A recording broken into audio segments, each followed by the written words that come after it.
one. Yes! No. Oh. Yeah. Yeah. See, this is what happens when Armand is not here. I get saddled with crazy people. Either way. No, we were here last time. I know, right? See, He won't get rid of him. Yeah. I can't get rid of him. I can't kill him fast enough. Anyway. No, because I don't, I can't hide his bodies fast enough either. Welcome to Popcultureuncovered at Fantom Comics. I'm your host, Aitch, and with me is Meagan. Next to her is Kayode. and way over there in the cut is I'm a Meg. Yeah. And we also have the Peanut Gallery. Alright. Watch the camera, watch the camera, watch the camera. Sorry. Hey. No, no, yeah. Alright, there we go. I mean, you didn't really tell her where it was. Alright. So we got a whole lot of stuff that we're going to talk about today. And so anyway, you can talk about some of the upcoming events that are going on in the store. Sundays, you got the Pretty Deadlies. We got Pretty Deadlies, book club, which we also are going to be Skyping in with the author, which is going to be awesome. Also, Well, tell them who the author is. the author is Kelly Sue Deconnick. No. We also, on Monday, we're having a Lois Lane Fallout book club, which is a novel written by Gwen Ball. I think it's Gwen Ball? I just know her last name is Bond. That's something I'm sure of. I read the book yesterday, and it's a really interesting book.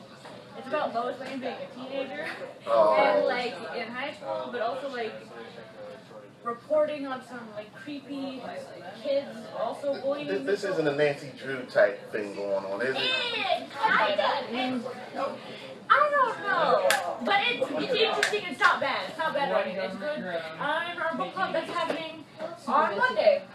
What time on Monday? What time on Monday? That is something I don't know. Okay. We can check the Facebook. I'm seeing 6:30 on Monday. 6:30 on Monday. There we go. And Sunday, September 4th at 2 p.m. And is... the special and the group for Pretty Deadly. No, that's Sunday, September. Oh, next Sunday? Yeah, Steve Orlando's Virgil, right? Well, I mean, I don't know what happened in September. Oh. Well, that's what I saw. But, what? Yeah, we don't talk about September when it ain't September yet. Well, you gotta put stuff out there so that we can get people in. Well, yeah. We got 2 days, we got a week. Okay, alright. It's almost 31st yet. I'm gonna throw books at her, ladies and gentlemen. So if you hear a clump, But I'm not wrong though. Why am I getting? if you see a clump, she's gonna get clapped. Alright.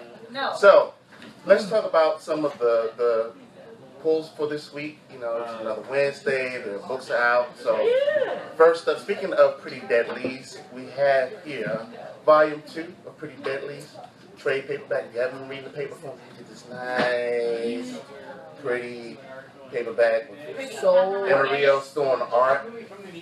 Emma, you know what? I gotta give Emma some props.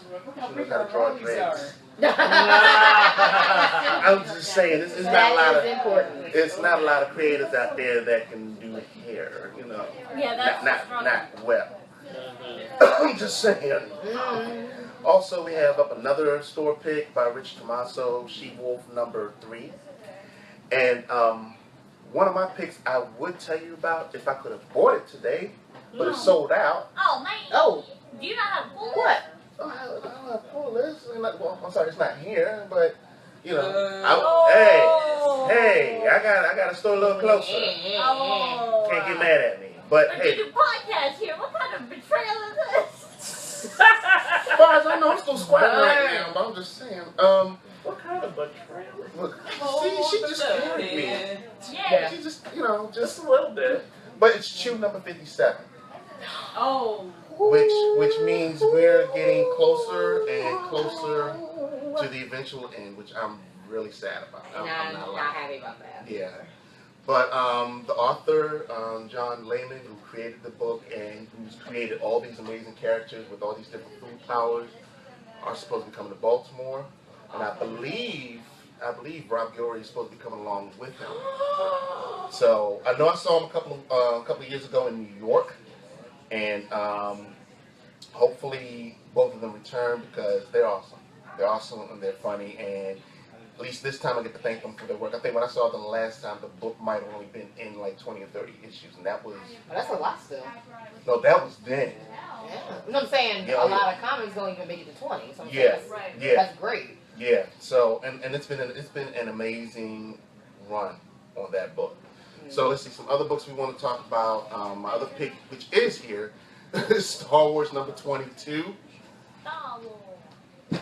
Jason Aaron's still killing it on that book, but my biggest complaint, I want to move past A New Hope.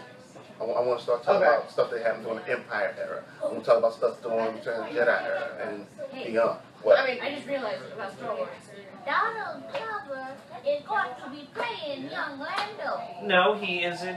He's no, because this is one of the things. Y'all fell for one of those clickbait links. What it is. And there is rumor that he is at the top of the list, but that's about it. That's as far as it goes. And it's like one of the things that annoys me about like certain sites that are just clickbaiting. Confirm anything. Yeah, they won't put a link, they won't confirm anything. And I'm just like, you all are just spouting erroneous falsehoods. Erroneous. That's a $5 something, and I want to see him act some more. Oh no, I'm looking forward to But it. he If does. he does do it, Yeah, I need him. Nope. But No, it's slow. But either way, I do believe he has a show at Atlanta. right. Yeah. Mm-hmm. But let's not digress. In a new direction. I'm sorry. It's okay. I was so excited earlier when Rainbow told me, and then apparently, You know, she just had the rug yanked from out under her. I'm sorry. You know, it just looks like that. I'm a hope dasher. Okay. Yeah. And also, we have Kingsway West by Greg Pak. That's coming out. Well, it's here. It's not coming out. It's here. Yeah. Right there. Yeah. In your hand. I'm tired. In I'm your tired. hands. It's in your. It's in my hands and it's still coming out. Well, it's here. It's here. And for those of you that feel like making the trip down the road in a couple of weeks, he will be at Third Eye Comics. And also he'll be at Baltimore Comic Con as well. Oh, okay. So if you can't make it down to Third Eye to get it signed there, go to Baltimore. So we'll come to Baltimore in a second because I got a lot I want to talk about. But Okay. you didn't have anything you No, not this I know week, Caleb guys. has some stuff he wants to talk about. Alright, first up, we're going to talk about Renato Jones, the 1%, written, drawn, colored, created, and owned by Kari Andrews. This is a book Image is putting out. This is about a very wealthy heir to a massive fortune who decides to take it upon himself to go after people who are also part of the 1%, the people who So it's like put down the reverse rest. bounty hunting?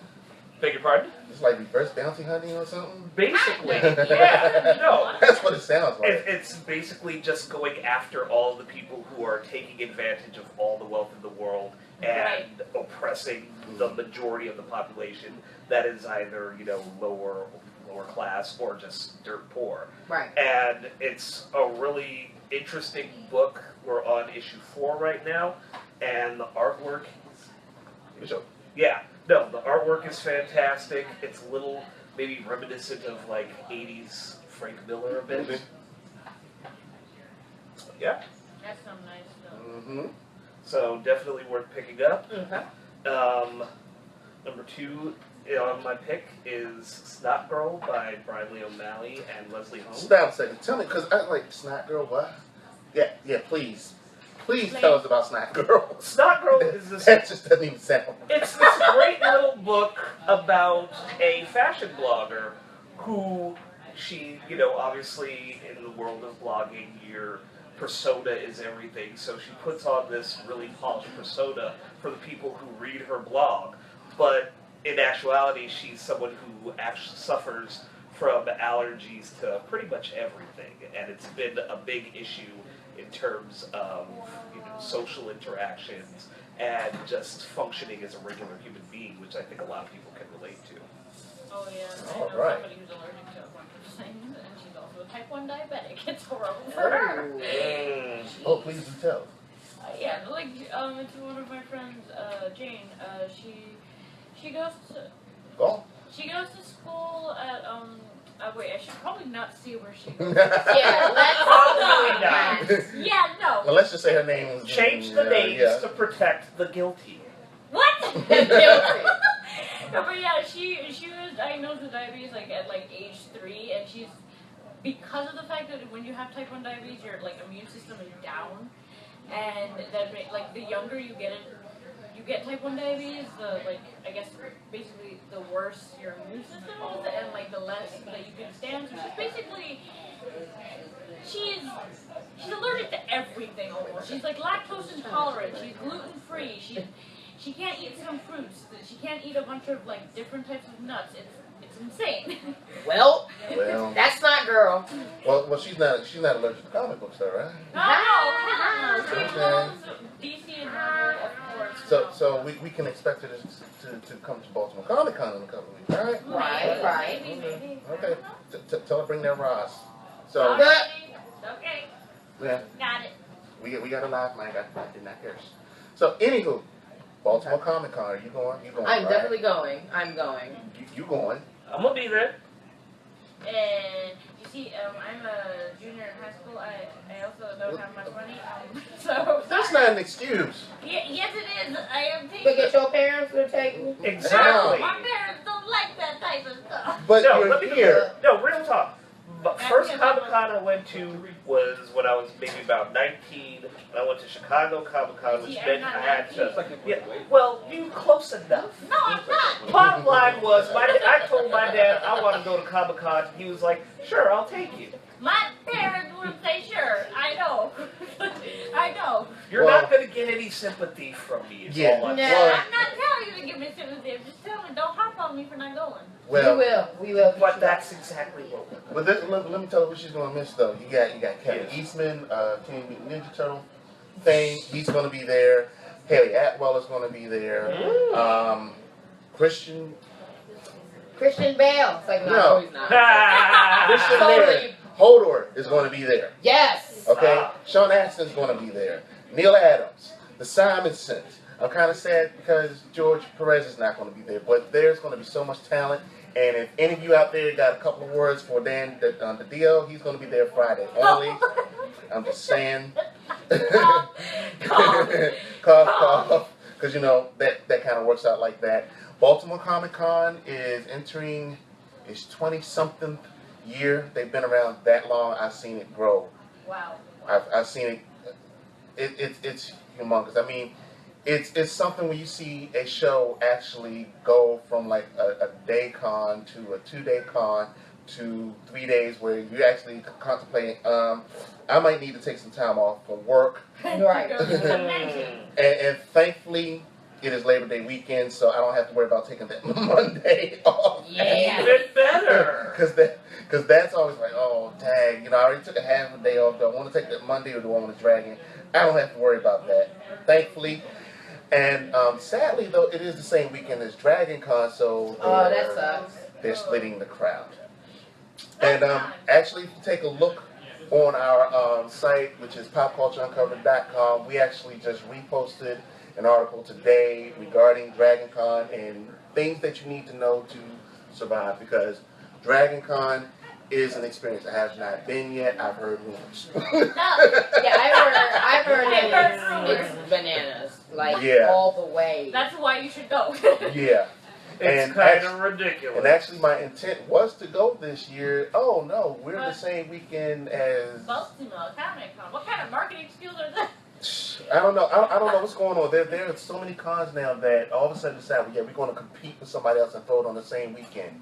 Oh But yeah, like also with SPX if- and like I think what was the con? I forgot. Awesome Con was the same weekend as Colossal Con and geez. Philly Con. Oh, Mm. God. Oh, my. Well, I mean, no losing sleep over Philly Con. Yeah, because honestly, I knew a lot of people that said, bump Philly, I'm going. They must have I'm going where I feel like I'm loved and not being ripped off. Like, Okay. I mean, the thing with like the Wizard World cons, once I saw that they were trying to pull off a con on a cruise, I was like, No. you're done. Wow. A con on a cruise? Yes. Well, I mean, There are so many ways for that to go wrong. terribly wrong. Like, I won't even be surprised if there would be like casualties at that point. Not even so much. Well, Mike. Like I can only understand. I can only imagine what kind of insurance you had to get Yeah. for that kind of event. No. No. But what kind? You know, how many cosplay costumes are you taking for On a that cruise show? ship. On a cruise. Yeah. Yeah, no. No, No. I don't want to be around people that long. And yeah, that's the With other no- thing. With no escape. That's the other thing. You're going to put, you know, Comic-Con folk who are varied, and there is a spectrum, but you're going to put them all on a cruise ship and send it out to sea. We're on a highway to hell. No, actually on the ocean. I'm just saying. No, but actually, to cut through real quick, because I didn't get to mention my recommendation. My bad. Well, you didn't finish. She got one more. You ain't done? Oh, You heard it up. all right. Oh, yeah. Detective Comics 939. I'm kind of liking the direction that this book is taking right now, with Batman bringing in Batwoman as sort of like a partner and sort of like second lieutenant. Anna? Okay, got it. And she's basically leading a team that has Red Robin, spoiler, and Clayface. And I love that. yeah, like the addition of Clayface on the side of Batman and his team is actually kind of Some odd reason. It works. Okay. Yeah, I love it. You're not convinced? I'm gonna leave it alone. Okay. I'm gonna leave it alone. But hold on, let's go and pass it over. yes. Go and pass it over. So, Blue Beetle is finally getting his run. Is that issue number 1? This is Rebirth issue number 1. I may be brought back as Blue Beetle. I am happy about this because I've always liked Jaime, especially like in Young Justice. Yeah. And then also just like the whole concept of Blue Beetle is really interesting because it's like, you know, like it's kind of like a parasite, but it's like still working with it. Like the whole concept is interesting. It seems the writing so far, like in this book, seems really cool, and like the dialogue doesn't seem like flat. Like it's like it actually feels like flowing naturally. It's not as bad. Like for example, New 52 had some issues in New 52. Blue Beetles, but I feel like this will go in the right direction. Like most of the Rebirth books, like I feel like they're getting on a good foot. I just hope that it stays on the good foot. Alright. That's DC for you. Yeah, right. But you know what? Got some other news for you. Well, it's rumored right now that maybe, just maybe, Netflix might be picking up and doing season 3. Of Young Justice, yeah. Oh, yeah. please. Yeah. That would If you be love dope. Young Justice, just start. I got my fingers crossed for that. I've Yeah. heard, again, The creator said that we. What? What did you hear? No. no, because I think there was The season. because I think there was like a report that came out earlier this week or just on the tail end of last week where it's like, yeah, Peter David's going to be involved, and someone had to squash that rumor and be like, there has been no talks yet. Stop jumping the gun. Yeah, Right. and that's where we're going to leave right now. And that's why I want to preface that and say that's rumor, but it would be nice if that actually does happen. Yeah, Right. keep watching seasons 1 and 2 multiple times on Netflix. Yeah. I need to put in my time on that. Yeah. Have you finished it before? Oh yeah, You've no. already. I'm saying you've done it once. Oh yeah. Okay, Yeah. good. No, I'm just making sure. Just asking. Mm. I used to like if I missed the episode on Saturday morning, I would like download it Oh online. no. Download from where? Authority. Okay. Don't worry. Right. Don't worry about the details. All right. So From the Magic Box. here we are, 3 weeks later. Okay. Suicide Squad still killing it. Surprisingly. Surprisingly, Sausage I'm Party. actually not surprised. I'm not actually either. I'm gonna say Okay, this in a okay. second. Sausage Party did okay. Right. I was actually shocked. I'm getting to that moment. And Ben Hur flop, which I'm not shocked about. I didn't even know that was a movie.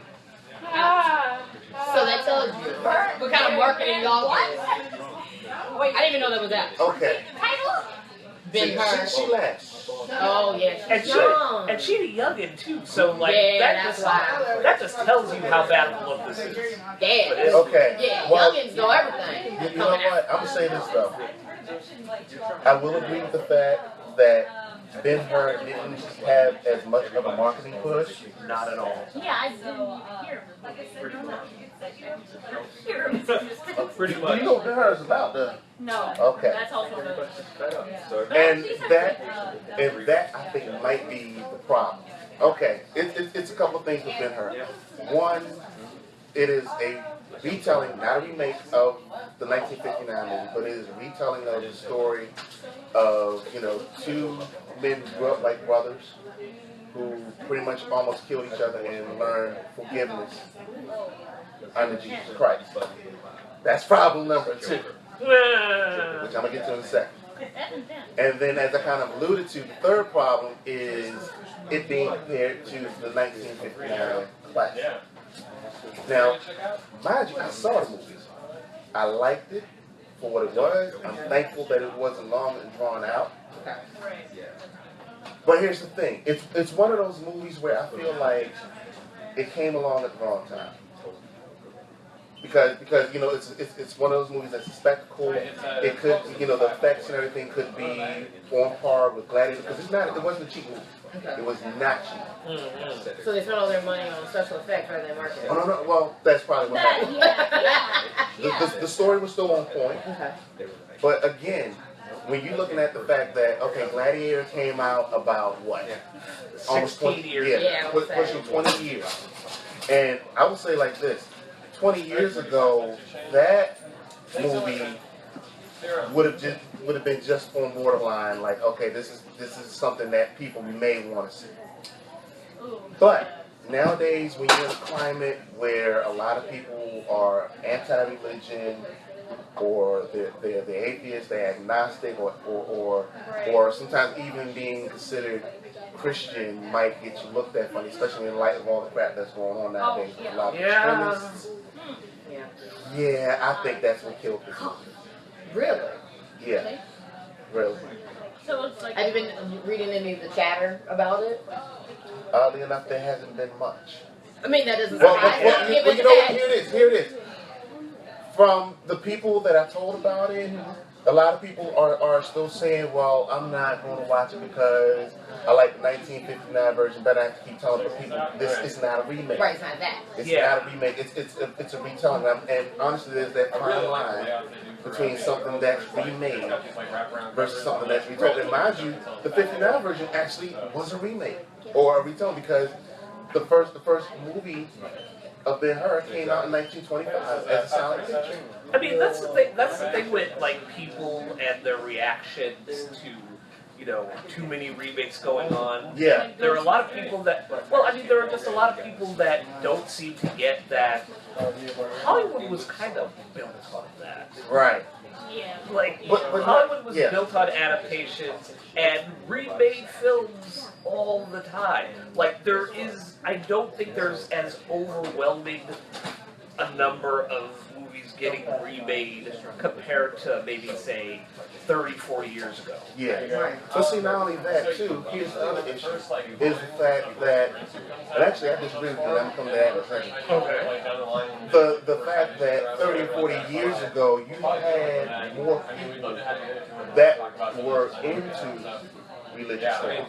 You know, back during the 50s and 60s, you had Cleopatra, you had Ben Hur, you had like every last different version of Jesus Christ who there was no man. Of course, you had the 10 Commandments, because it was a different environment back then. I don't think we have that environment now, which is why you don't get these kinds of movies. And then the worst part about it is, this is one of the rare movies where they didn't take the God element out. Because that, to me, that was the problem with Exodus, God's Kids, outside of the whitewashing. The biggest problem was, okay, we're just going to take God out of the picture. Same thing with Noah.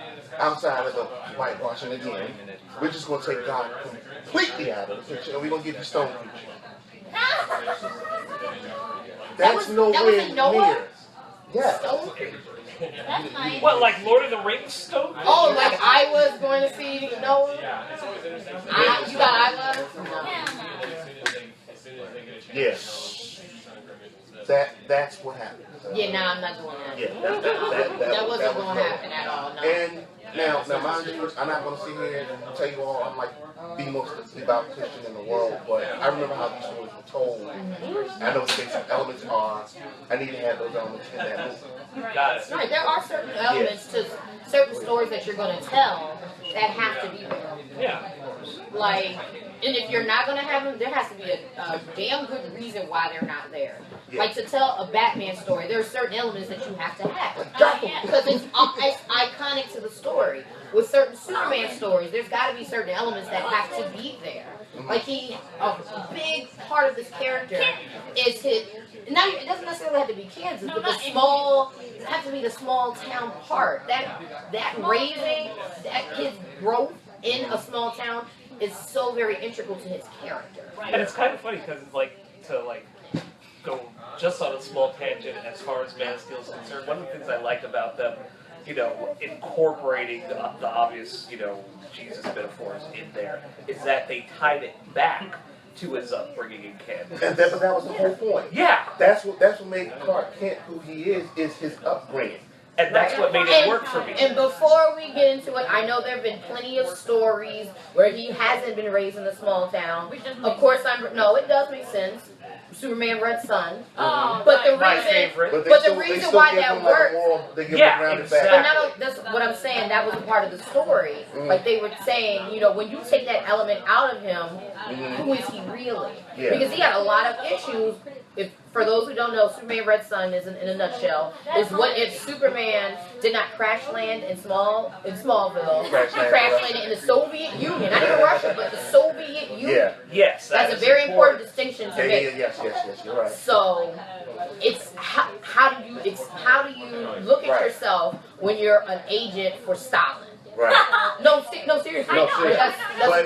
But very important. bringing it right back to Ben Hur, it's the same thing. You cannot see. This is one of the stories because it's based on a book. Mind you, it's a fictional story, but it's still grounded in the fact that nothing of what happens to Ben Hur and his brother can't happen if you don't have the Jesus Christ element in it.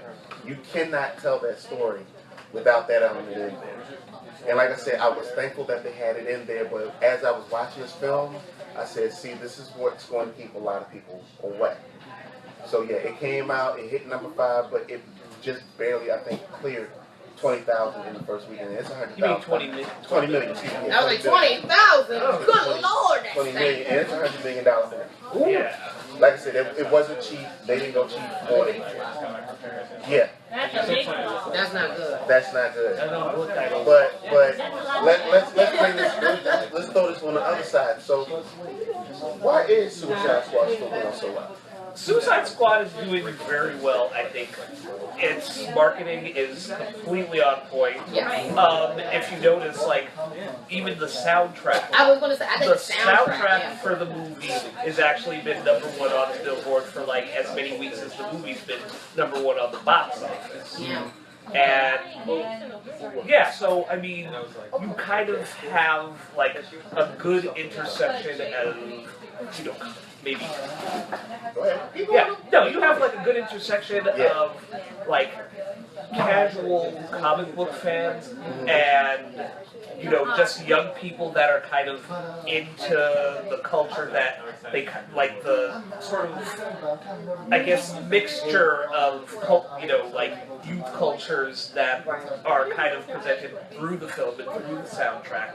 And even my own sister, she went to see the movie based on how much she was liking the song she was hearing on the soundtrack. Okay. And I actually think that, that's something I kind of miss. Yeah. That's actually something I kind of miss from, from certain comic book movies. Batman Forever is a perfect example of that. Yes. Because Batman Forever actually grossed more than the original Batman. Mm-hmm. And that was another one that was the marketing was very driven around the soundtrack. Yes. Well, let's come to the peanut gallery, because I'm looking at that. Peanut gallery. Yay! Why do you guys think Suicide Squad is still doing so well? despite the haters? Spite, honestly. No, I mean that. That's real talk, though. Yeah, I think that it's. Well, I went to go see it. I didn't love it or anything, but I went to go see it because I needed to see it. It was bad for itself. It wasn't as terrible as it made it out to be, but I did enjoy it. I won't go see it again. But there was a segment out there who really seemed to enjoy it, and I also think that there's a segment who like it out of spite for how much people hated it. Right. I definitely agree. It's a movie that I enjoy in spite of itself. That's just not primarily because of itself. And there were parts of it that I would have probably enjoyed even if not for like the hate. But yeah, like I have to, be honest with myself and be like, all you people who thought that was gonna flop, 3 days before it came out because of all the bad reviews, I was like, I kind of got a little bit of joy out of seeing it be as successful as it has. Yeah, I haven't seen it yet, but from what I hear, it's just a fun, dumb movie. And there are not enough fun, dumb movies. Right. Not every action movie has to be all like. And not every comic book movie, because I think that's another thing that we're seeing with comic book films now, where people really, you have like pockets of fans who only focus on like how successful comic book movies be, and who believe that, well, these need to be like, nominated for Oscars and all of this stuff. And I'm like, yeah, like The Dark Knight was a fluke. The Dark Knight was that one where I would have honestly said, yeah, that probably could have gotten, a nomination for Best Picture, and Heath Ledger definitely deserved his Oscar, even though it's posthumous. But beyond that, I look at comic book films as fun movies first, and if they get above that, more power to them. But I don't go into like every comic book movie expecting it to be like, Citizen Kane, The Godfather. Right. If it does achieve that, I'm like, oh, this is great. But there's got to be some management of how people view the Let me comic jump in right there. Okay. And see, and that's the thing, is not every movie is designed to be the next Right. King or Godfather. Exactly. Suicide Squad was definitely Not going to be it. designed. So if I could break in, like the thing that I kind of liked about it was that it was Suicide Squad in name only. It could have been anything. Yeah. You had Deadshot, you had Harley Quinn, but I really didn't feel like, unless they branded it Suicide Squad, that thing could have been Con Air 2, to be honest. Yeah, Right. it could. And I still could've love been- Con Air. And there's nothing wrong with Con Air. And that's what I'm saying about Suicide Yeah, Squad. okay. It did not need to be anything more than what it was. Mhm. And it was like a bunch of like high profile Hollywood people playing dress up. It just happened to be called Suicide Squad. So Right. I think people enjoyed it for what it was. And I think that the couple of major cameos that were in there didn't hurt it at all. No. Yeah, but another thing, and this is the last point I want to touch on before we move on. The thing I'm really starting to hate now is when you have these movies that come out, they do really well their first weekend, Right. and then all of a sudden they have this huge drop off. Oh my God, the movie is going poorly because the second week it had this huge drop off. Why? There's a simple explanation as to why. Because when you build that kind of hype up for a movie, everybody that's worth their salt, that wants to be part of the conversation, is going to go that first weekend. They're not going to They- see it no other time. Right, we're not going to wait till 2 or 3 weeks later after everyone has seen it and talking about. We want to go now. We want to go to the midnight show. We want to do a screener. We want to see it.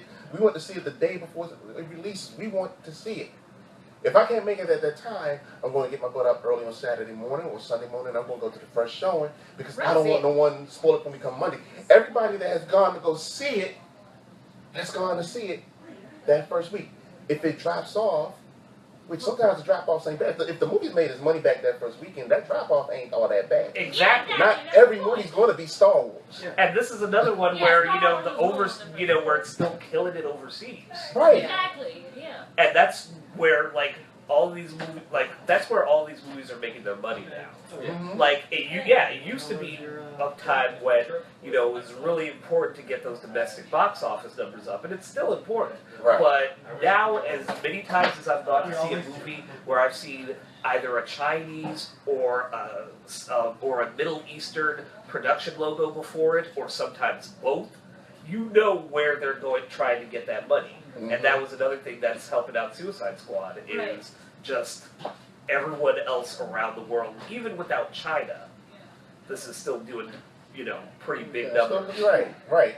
And that's what's supposed to happen. I mean, once all is said and done, within a month, I honestly think within a month we'll know where that movie stands. And right now it's already financially successful, so there it is. Well, I mean, okay, well, you guys have all been praising it, and I totally understand why. I think, just personally, when I look at comic book movies, I kind of just want people to be just true to the specific character. Like, it's just, like, sometimes for some characters, it's just, like, I don't even care about, I'm totally fine with a fun, dumb movie. Like, I mean, look at Deadpool. That really wasn't a deep movie. That was just kind of like, you know, Deadpool. Like, I mean, yeah, sure, there was some... It stayed in its lane. It stayed in its lane. Yeah. I don't mind. But, like, the thing is, though, it's just, like, sometimes you kind of, like, want a good character. Or, for example, you don't want to, like, use the editing team for the trailer to edit the movie. She raises a very valid point. What? What kind of... Let's go reshoot more parts of the movie because the trailer did well, so let's edit it like the trailer. What? No, you don't do that. And you know, we talked about this a while ago, and we think that's probably why a lot of people have problems with the story. I know I had problems because, like, well, yeah, let's reshoot this, let's redo that. Stop reshooting. No, leave it alone. Stop. Right, let it go. Stuff. Let it go. Stop touching stuff. Don't touch me. Don't touch me. Speaking of Stranger danger. Speaking of stranger danger. So how about our Olympians, y'all? USA. Montgomery County. Maryland. Just Maryland. It's not even about USA. It's about Merlin. Merlin. Good job, Merlin. Not Good Merlin. job. Good job, Merlin.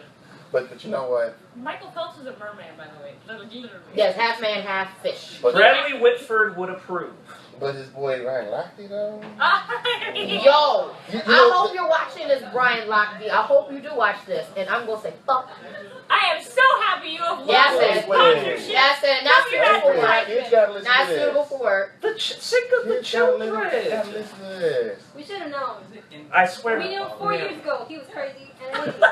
Yeah, basically. So, like, What we should little not be surprised. Oh my god, he's crazy and an idiot. Like, what little I knew about the dude from the 2012 Olympics, I was like, this dude's kind of a douche. He's a massive douche. Well, when half of his whole shtick 4 years ago was the show was these different fronts in his teeth. Oh, And the first thing I said like, then, like he's a wannabe thug. Dude, you ain't called. Apparently he is a thug. Well, now he is. I mean, yeah. Now nothing. I don't think this was something new. And it's just crazy because it's one of those things where, and I've worked with people like this, where they have to make up overly complicated lies that, you know, when they don't have to. They make zero sense and they don't have to. Like, the police was like, okay, you know, y'all did your dirt, you know, we're just gonna, you know, sweep it under the rug. We don't have to say anything else about it. Don't go on, you know, with all the major news outlets and start talking about BNIT was held at gunpoint by robbers in Rio. It was a harrowing experience. It's like, Does this want to come out? don't do that. That's stupid. Like, this is the thing. This is the thing that, like, I don't, like, on a certain level, I don't care if you're a criminal. I just need you to be a smart criminal. PCU does not condone. We don't. No. condone criminal activity. Please understand this. What I'm saying is, you know, him and the boys were acting out. Hold up, time out. Wrong word. Okay, hold on. No, that's so very important. Okay. So there's no saying it's important to the context of the story. Okay. Lochte and his teammates are not boys. They're grown adults. Oh, did I call them boys? Yeah, you said him and his boys. But what I'm saying is, I want people to understand. Him and his men. Right, his men's and them. Like His men's and them. That was the thing, because if you haven't already, look up the Al Roker new clip where he got in Billy Bush's behind. Yes. It was brilliant. Epic. Well, they just went, no. No.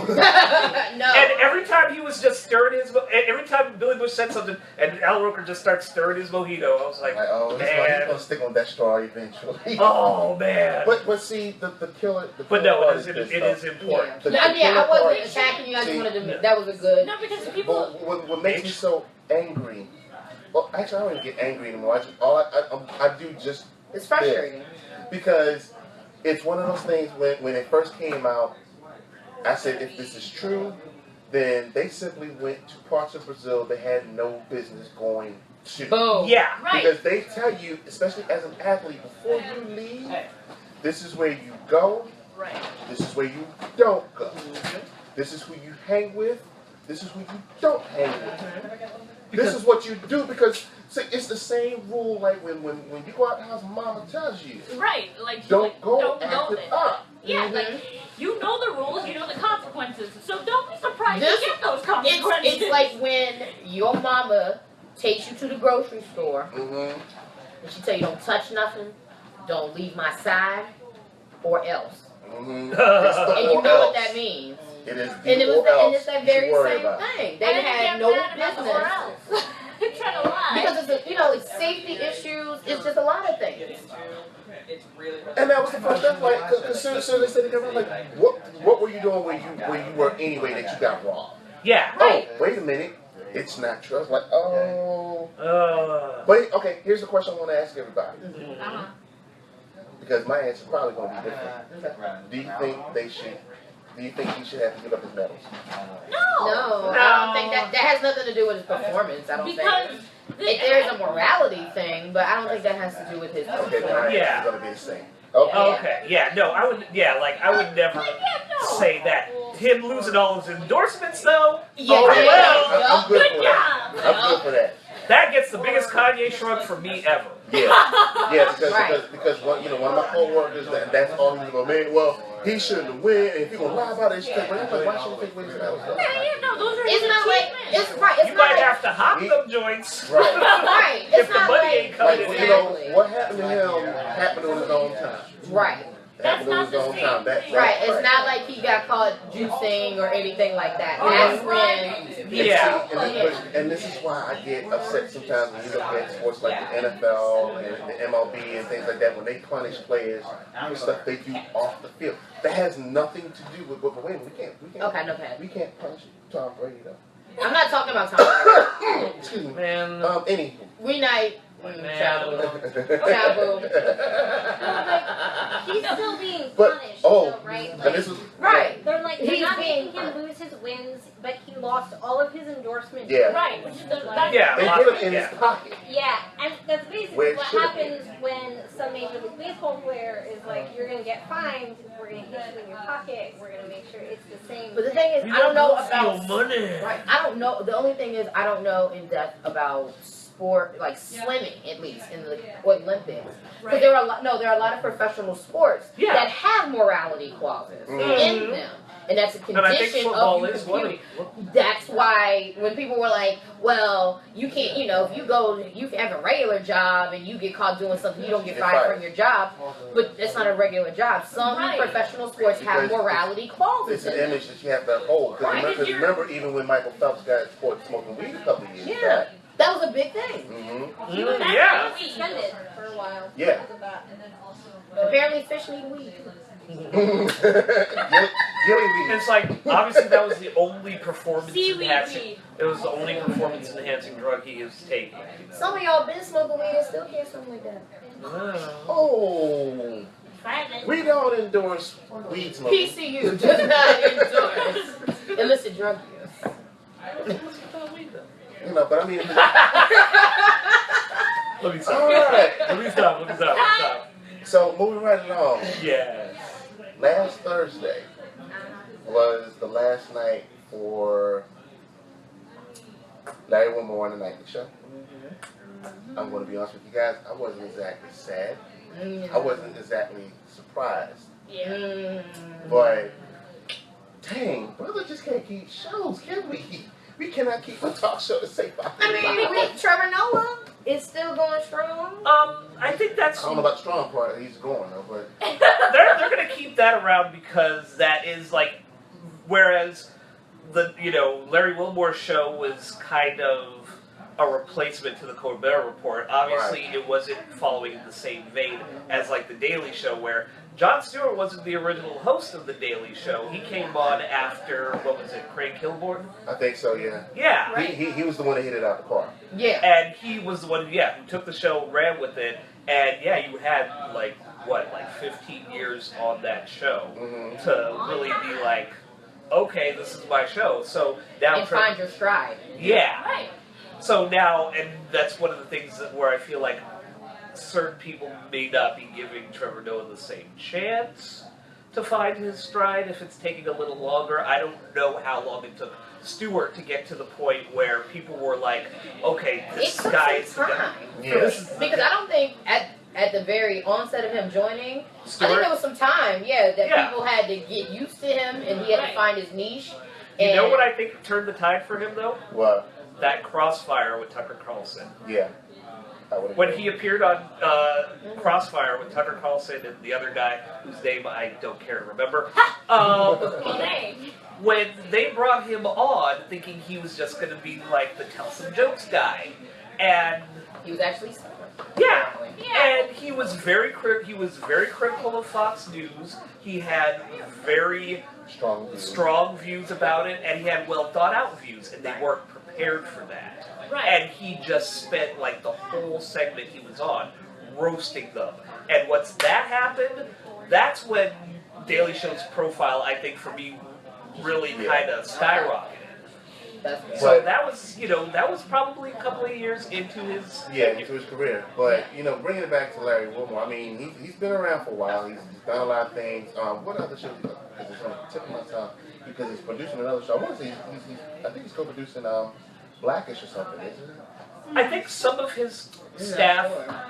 I think some of his writing staff also writes for Let's just say his fingers are in other places right now. Yeah. But don't say something though. Not like that. Ew. Might have a better. Wait, what is it? Stop. But Don't be that. don't be that person. I would say it was good. But Y'all. I think for me, what really turned me off with Larry Wilmore. Well, I tried watching the show. It had spurts of fun. Yeah. Right. I think It wasn't consistent. right. It was trying a little bit too hard sometimes, but it had its moments. I did like a lot of the panelists that they brought on because the panelists that he brought on to the show were very diverse Right. in all different types of ways. Not just male, female, black, white, but just like from different different walks of life. Because he had political pundits, he had hip hop artists, he Comedians, had everybody.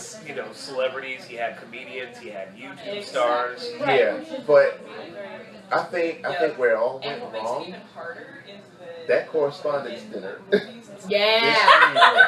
That's what changed us. Oh, because when I saw that and I saw how badly he was bombing, I said, after this, I do not expect a long life. If Armand is out there watching, Armand can vouch for me now. I said, I don't see a long life for his show after the fact. And then to cap it all off, you call the president my N-word. Usually I would use the word because I'm using it in context when kids got listen to this show. But when he said that to the most powerful man in the free world on live television, Can't do that! I was like, and I don't want to hear the thing. Well, he used the A and that's the ER. He said that. No, you don't say that. You're not friends with the president. I don't care even if Obama said it was cool. You just that That's was the one this. time when, if Obama says it's cool, you don't listen to the president. Yeah, exactly. It's a setup for fail. It's a setup for fail. No. And then I applaud you for being so bold, but sorry, no. And then, like I said, most of his act leading up to it just was not funny. I understand it's a roast, but even when they showed people in the crowd, all you saw was People just like. And you know the ironic part out of it all was as bad as he went on a Don Lemon still has a job.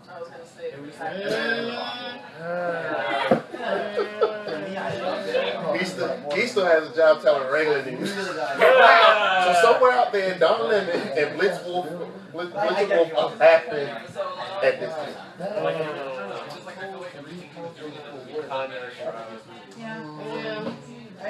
So sad, so sad.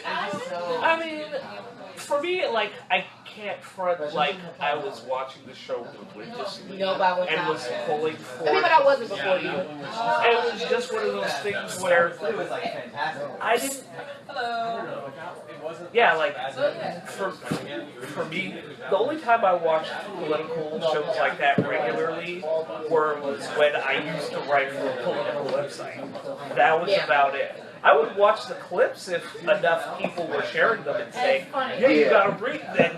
And that's really bad when you think about it. When the clips define those spurts of funny. Yeah. That's even, that's worse. That is definitely worse. Yeah. You know, and yeah, it's just sort of a tough. It is sort of like a tough bracket to work in because you've still got John Oliver on last week tonight, just always killing it every day. Always who they should have put on in Colbert's place. If they wasn't going to put him on in Jon Stewart, and I know or Samantha Bee. Samantha Bee's killing it on her show right now. But I thought she got kids. No. She actually might be taking that time slide. Okay. Don't be surprised in a couple of months when things get shuffled around a little bit. So you see her in that late night stuff. I'm just saying. I feel like what full frontal, right? just yes. Though it's interesting. I mean, it's sad, but it's not like. But it's actually. It's still cool that there's, like, even though these political shows don't, like, exist, like, there's a lot of people now, like, people around my age, or, like, people, like, 18, etc., like that, are actually more interested in politics because of, like, Jon Stewart. Yeah. And it's like, oh, wow, okay, so people are actually getting interested in this stuff. But I really, before I even, like, really use the internet as much, like, I was like, I hate politics, I'm not interested. But now, once I entered high school, did see a little bit of Jon Stewart stuff, but I also, like, started, like debating it and, like, talking about it in school. It actually turned into, like, a really interesting thing, which is something I feel like is needed due to the fact that, like, you know, all the decisions that are happening in Congress are going to be affecting me and the people younger than me more than the people who are now You know what you just verified? You verified the fact that you have to go to Comedy Central to get stuff that makes sense to you than regular news, right? Which is sad. That's sad, but the sad part is that's true because a lot of times when I watch stuff on those shows, they actually take a lot of the stuff, even though we poke fun at it, it breaks it down and it makes it make sense. Because I know, because sometimes when you watch it live, you're like, this is senseless, this is crazy.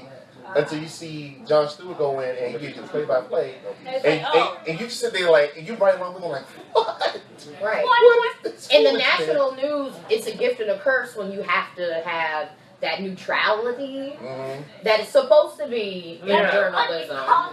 But with the nightly show, you know, with the nightly show, the late night show, and all that stuff, it's more realistic because it's going to point out the absurdities. Right. It's even absurd when Jimmy Kimmel can go out into a crowd and ask somebody to tell you what the difference between Obamacare and ACA, and people was like, I love ACA, but I don't like that Obamacare. But it's the same thing. I know, and I'm like, okay. Yeah, you just said that on national TV. Yeah. I'm sure some of those are just.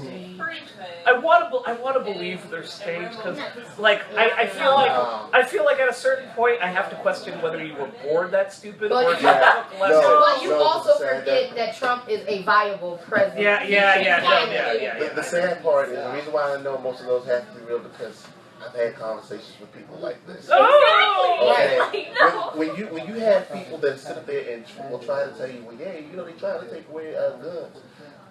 But, did you take civics class? Do you know what it would take for the Second Amendment to be repealed? Because it would take an act of God. And not only that, and not only that, no one's trying to take away guns. That's never, ever, one entity ever been. Like, and you can't be towing that line when Obama has only 6 months left on his term. Exactly. Or not even 6 more. Or like 4 or 5. But now, well, Hillary trying to take other. Hillary never tried to take it. Send an email. Hillary will find a way to sell you your guns on the black market. Anyway. Alright. PCU.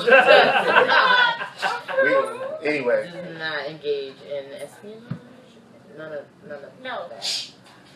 I don't know about that, but anyway. Oh, excuse me. So, finally, after a month of people running around trying to break down and figure out what was going to happen with this character, Riri Williams finally gets an alias.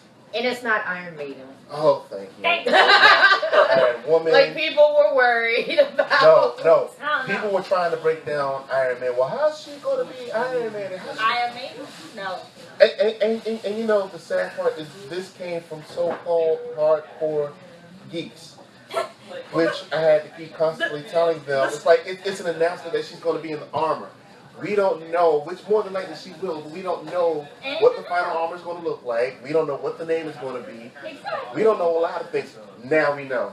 Because people don't want to like think ahead anymore. They really just want to like they just want to latch onto like the announcements and just focus on that, and they don't want to like take the extra steps to think and be like, okay, so they're probably not going to call her Iron Man. What are they going to call her? No one wants to ask that question. They just want to take whatever's given to them as gospel. And yes, some of the like geek journalism media is going to be at fault for that because they're the ones who are coming up with headlines like the new Iron Man. The new Iron Man is a 15-year-old girl. But you know what? But you know what though? Some people sounded smart when they say, well, you know what can happen? They could put her in an armor and you would never know. Which is even plausible at that point, because I mean, look how long James Rhodes was Iron Man. Yeah. Okay, and that would have made viable sense. But then you had people, well, is she going to change her gender? Is she going to do this? Is she going to do that? I'm sitting like, how does this make any sense to you? This is where like my disconnect with fandom at large just really gets driven up to 11. Where, yeah, obviously there was, probably, pockets of people who were, just sort of opposed to it because it's a black woman. No, what? Time out. That's a thing too. Add the other part. That's another thing. She's not a woman. Okay. She is No. That's a very. Wait. Not only that, not only was she a young black female, but she was also an intelligent, genius level. Did not come out of the hood. Exactly. Hell yeah. Right. No, only reason why I said that because that's I'm correcting myself. I'm like, I can't discern boys from men. I feel so bad right now. Shut up. Yeah. No. Yes, a 15-year-old teenage girl. Right. Who happens to be black. And that's, obviously always going to be a sticking point for some fans. For a lot of fans. But, it's just, the fact that, it's a girl and she's going to be Iron Man, how's that going to work? And it's a suit of armor. Thank you! Like, bro, dude, Iron Man is just a start. Does your mama like you? Does your mama like but let me ask you guys, I mean, what do you think? What do you think of the armor? What do you think of the name? Ironheart? So Ironheart, It's good. It's strong. It's a strong name. Ironheart, like her I- heart is made out of iron. I love But it. not only that, like harping on that, somebody brought up a very interesting point. Like, it's very appropriate given why Tony created it. Yes. Why that's very important, and it still plays to the legend of the legacy of the character, Right, Mhm. right. and what she can possibly bring to it. Mhm. How, about being an Iron Man, it's about bravery in the face of danger. I mean, that's any superhero, but usually. Yeah. Right. But like how she continues that legacy, but makes it her own. By being a new name, it's something that she's doing on her own, and the type of stories, hopefully, that they'll be able to tell. Yeah. Because that's something we're severely lacking in comics. Young black people. Like, we have Miles, we have, Kamala. Yeah. yeah. Right, and well, Kamala, people of color. Yeah. We don't see young ones. Not often we get to see that. That's what it's So, about. No, actually, no. I'm gonna stop there. Actually, you know what I would love to see them bring back, and I mean, you've seen bits and pieces of them over the years. Matter of fact, you even saw them in Secret War last year. I want them to bring back the Power Pack. I'm saying, like, I'm genuinely What happened to surprised. Power Pack? I'm genuinely surprised they haven't done more with Power Pack. No, but to bring it back to the Ironheart thing, I also like the name and just the idea of her being Ironheart as like also a metaphorical type of way, as in like being a teenage girl of color at 15, where you're one dealing with puberty, 2 dealing with the monthly pains, 3 dealing with what is high school. Wait. She's in college. So that's the other thing. Dealing with the MIT. fact Dealing that with the fact that she's in college and she's 15 and then she's like right, smarter than boys her age. Wait, I mean, but that's usually how it is anyway, even without being super smart. It's But like being a 15-year-old in general is stressful. mhm. Like sometimes there's a reason why the suicide rates around my age are kind of Bananas. Right, and then being a person of color, being a person of color with that being a teenager, a young woman, a With person of pressure. color with pressure. who's not around people her own age group. Mm-hmm. So she's That's like, a lot. she has It takes a tremendous amount of heart. and to deal with that. And it's like that's what You have to. Iron One would say have to have a heart of iron. I see what you did there. You both nerds. Say it again. What did you Well, say, then again, Raven? look where we are though, right? Raven, what do you say Yeah. though? No. She calls us nerds. Yeah. Nerds. Nerds. Thank you. Have a nice night. So, I'm happy. And either way, there's still gonna be a small segment out there that'll be mad. Let them be mad. I stopped caring anymore about people's anger. My only thing is when the book comes out, support it. Yeah. Right. You gotta Right. support those stories. Mm-hmm. I mean, and that's the only way that we're gonna keep being able to see People of color. all types of people, not even just color, but of genders, of sexual orientation, Yeah, that Yeah. is something that of needs to be physical addressed. abilities, Exactly. because we don't And see a lot. disabilities. Right, that's Look, what I'm saying. A variant. Because I mean, look, Faith came out this week. Okay. Oh yeah, exactly, Faith exactly. is, I actually like. While it's not exactly my cup of tea, it's actually you can still acknowledge that it's good. If you're not Yeah. Like there's a good writing going on, and it's a character that's well rounded. So I like. Because you don't see that very often. Yeah, you don't, and it's like well rounded in both ways, but like still, it's great. So No, it's important. It's important. It's another thing that we don't get to tackle in comic books a lot. How it's one aesthetic. Yeah.